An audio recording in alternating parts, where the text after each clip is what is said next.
रत्नागिरीकरांना तुमच्या माध्यमातून सगळ्यांना नमस्कार. जय श्रीराम, जय हिंद, जय महाराष्ट्र, जय कोकण. भारतीय जनता पक्षाने दार बंद करा. भारतीय जनता पक्षाने नुकतीच विधान परिषदेवरती माझी नेमणूक केली, निवडून आणलं, बिनविरोध निवडून आणलं. त्याबद्दल भारतीय जनता पक्षाचे माझे राष्ट्रीय नेते, त्याचबरोबर माझे राज्यातले नेते देवेंद्रजी फडणवीस साहेब, माननीय मुख्यमंत्री, महाराष्ट्राचे अध्यक्ष रवींद्रजी चव्हाण साहेब, आमचे कोकणातले नेते नारायणराव राणे साहेब, नितेशजी राणेजी, आमचे केंद्रातले विनोदजी तावडे साहेब, महाराष्ट्रातले इतर सगळे मंडळी, त्याचबरोबर ज्यांनी माझ्या रत्नागिरी सिंधुदुर्गातल्या ज्या माझ्या नेत्या कार्यकर्त्यांनी प्रमोद जठार आमदार व्हावा ह्यासाठी ज्यांनी शुभेच्छा दिल्या, माझे पत्रकार मंडळी, माझे पोलीस मंडळी, माझी जनता, या सगळ्यांचे मी आभार मानतो. आणि या विधान परिषदेवरती मी कार्यकर्त्यांचा आमदार म्हणून भारतीय जनता पक्षाने माझं 100ची यादी, 30ची यादी करत 5च्या यादीमध्ये मला स्थान दिलं. त्याबद्दल मी आपल्या माध्यमातून मी या सगळ्यांचे आभार मानतो. पण नियुक्ती झालेली आहे ते आता या कोकणामधल्या सिंधुदुर्ग ते पालघर या भागातल्या भारतीय जनता पक्षाचे कार्यकर्ते, भारतीय जनता पक्षाचं महायुतीचं सरकार आणि जनता या सगळ्यांच्या समन्वयाची जबाबदारी माझ्याकडे या पालघर ते सिंधुदुर्ग इथपर्यंत दिलेली आहे. आणि त्या समन्वयाचा एक संयोजक या नात्याने या सगळ्या जिल्ह्यामध्ये काम करावं. जे भारतीय जनता पक्षाचे जुने कार्यकर्ते आहेत, जे नवीन कार्यकर्ते आहेत, यांच्यातला समन्वय म्हणजे कार्यकर्त्यांमधला समन्वय, सरकार आणि कार्यकर्त्यामधला समन्वय, सरकार आणि जनतेमधला समन्वय, आमच्या युतीतल्या नेत्यांचा समन्वय, या सगळ्या समन्वयाच्या संयोजकाची जबाबदारी बाबांनो माझ्या पक्षाने माझ्याकडे आमदारकी देताना सोपवलेली आहे. त्यामुळे हळूहळू मी काल सिंधुदुर्गाचा दौरा पूर्ण केला. आज मी रत्नागिरी दक्षिणच्या दौऱ्याला निघालेलो आहे. आमचे जिल्हाध्यक्ष प्रशांतजी यादव साहेब सकाळपासून माझ्यासोबत आहेत. आता याच्यापुढून राजापूर, लांजा, आता रत्नागिरी, संगमेश्वर आणि चिपळूण असं करत 19 तारखेला मध्ये काही दिवस गॅप ठेवून 19 तारखेला उत्तर रत्नागिरी आणि 20 तारखेला रायगड अशा प्रकारच्या या प्रवासाला माझ्या पत्रकार मित्रांनो मी निघालेलो आहे. आपल्या सगळ्यांच्या आशीर्वादाची मला गरज आहे. बोला. मी सांगितलं ना, माझं पहिलं कामच म्हणजे मला कामच डेप्यूट केलं आहे. माझं काम डेप्यूट केलं आहे समन्वयाचं जिल्ह्यामधल्या. आता तुम्ही रत्नागिरी विचारलं तर रत्नागिरीच्या दोन्ही जिल्ह्यामध्ये कार्यकर्त्यांमधला जास्तीत जास्त समन्वय वाढवणं. आणि भविष्यामध्ये 2029ला बघा, पक्ष हा कधीही युतीत चालत नाही, सत्ता युतीत असते, निवडणुका युतीत होतात. पक्ष हा नेहमी 100% चालतो, पक्ष युतीत नाही चालत. त्यामुळे पक्ष संघटना ही काही युतीत नसते, ती प्रत्येकाची आपला पक्ष आहे. तो पक्ष 100%च वाढवायचा असतो, संघटना वाढवायची असते. ते काम माझी प्रायोरिटी आहे. आणि हे करताना या सगळ्यातला समन्वय कसा साधला जाईल ही माझी प्रायोरिटी आहे. आणि 29ला या सगळ्यातना भारतीय जनता पक्ष आणि सगळी मंडळी जास्तीत जास्त लोकप्रतिनिधी कसे निवडून आणता येतील हे माझं बाळानो काम आहे. पण मी सांगितलं समन्वय. मी राजापूरला गेलो, तिथल्या सगळ्या कार्यकर्त्यांची बैठक घेतली, समन्वय केला, सुरू केलं काम. आता पुढचे 6 वर्ष ताई मला कामच आहे.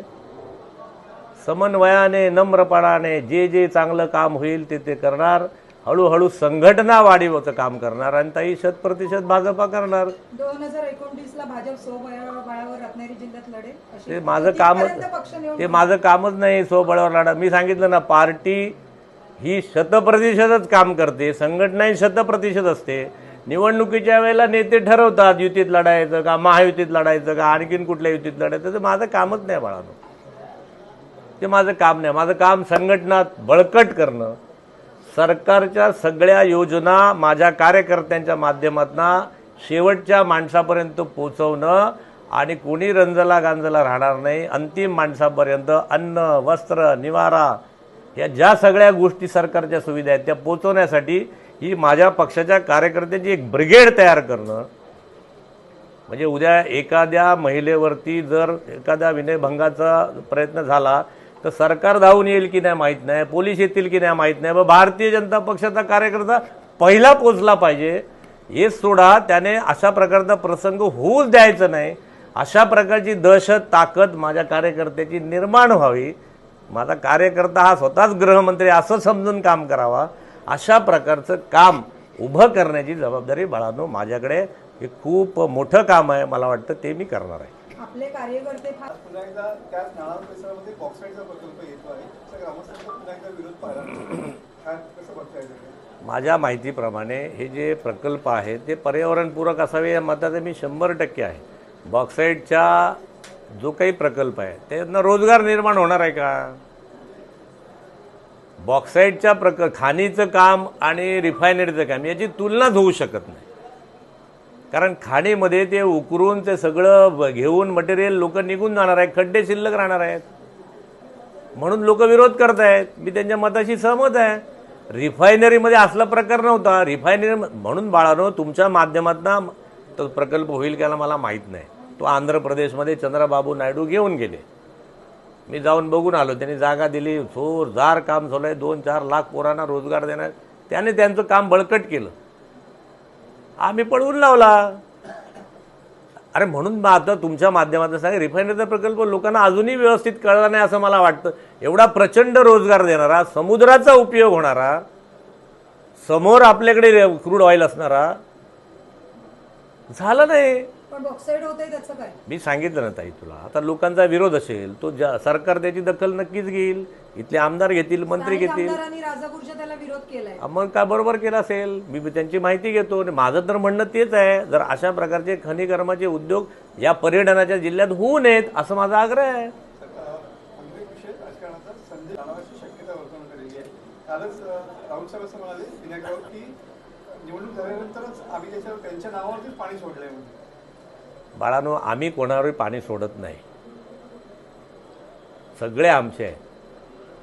मी तर म्हणतोय वसुधैव कुटुंबकमवाले, वयम पंचाधिकम शतमवाले आम्ही आहेत. आणि 29ला दिसेल तुम्हाला. म्हणजे जे पश्चिम बंगालमध्ये जर माझा पक्ष एवढ्या शून्यावरनं 207 पर्यंत जाऊ शकतो, तर महाराष्ट्रात मला वाटते फार कठीण नाही. फक्त वाट बघा, होईल. अनेक लोकांची मतं परिवर्तित होतात ताई. त्यामुळे सरकार बनणं वगैरे तो त्या 29च्या शेवटच्या 2-4 महिन्यातला विषय.